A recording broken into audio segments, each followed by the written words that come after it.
જય હિન્દ, જય અર્બુદા. બેન ચાલુ છે આપણે નથી હવે છું. જય અર્બુદા.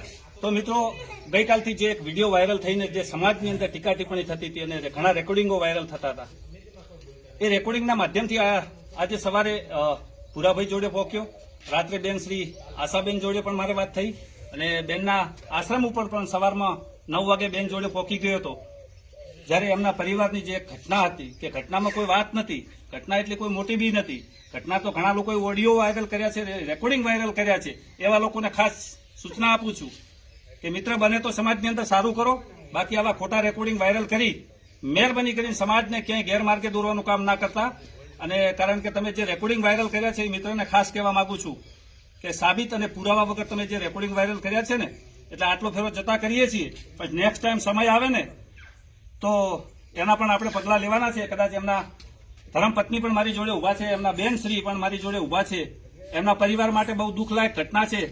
એમના પરિવારને કોઈ પ્રોબ્લેમ નથી, કાકા એકદમ સીધા છે અને લોકો ખોટા ઓડિયો રેકોર્ડિંગ વાયરલ કરે છે એને લઈને આપણા બેન શ્રી આશાબેન ઉભા છે અહીંયા. આશાબેન, તમે શું કહેવા માંગો છો? જય શ્રી કૃષ્ણ મિત્રો, હું સુદામા વૃદ્ધાશ્રમની આશાબેન છું.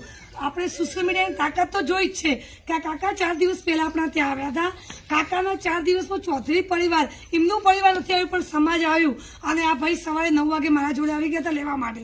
આ કાકાને પણ સહી સલામત લાયા. પણ જે લોકોએ વિડીયો જોયો, લાઈક કર્યો વાંધો નથી, પણ એની કોમેન્ટો જુઓ કે કાકાને એટલી બધી શરમજનક કામ કર્યું, કાકા એવું કરી નાખ્યું છે.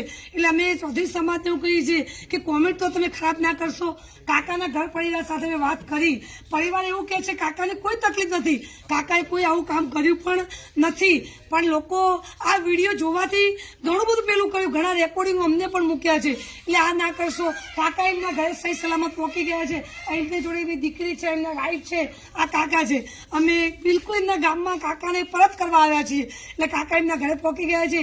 જય શ્રી કૃષ્ણ મિત્રો. અને બીજું ખાસ કહેવા માંગુ છું કે બેનને એક ભાઈ કોલ કરીને કહેતો હતો પોલીસને સાથે લઈને ફરું છું, તો એ ભાઈને ખાસ કહેવા માંગુ છું કે તમે પોલીસને સાથે લઈને ફરો છો ને તો એકવાર મારા કોન્ટેક્ટ કરજો. મહેરબાની કરીને મને ભટકાતા નહીં ને કે પોલીસ શું પાવર છે ને એ તમને હું બતાવીશ. તમે ભલે કદાચ વાવ થરાદની પોલીસને સાથે લઈને ફરવાનું બેનને ધમકીઓ આપવાની વાત કરી હતી ને, તો કદાચ પોલીસનો પાવર શું છે ને એ જોવું હોય ને તો કદાચ જયંતિ ચૌધરીને મળજો, એકવાર ચોક્કસથી બતાવીશ. જય અર્બુદા.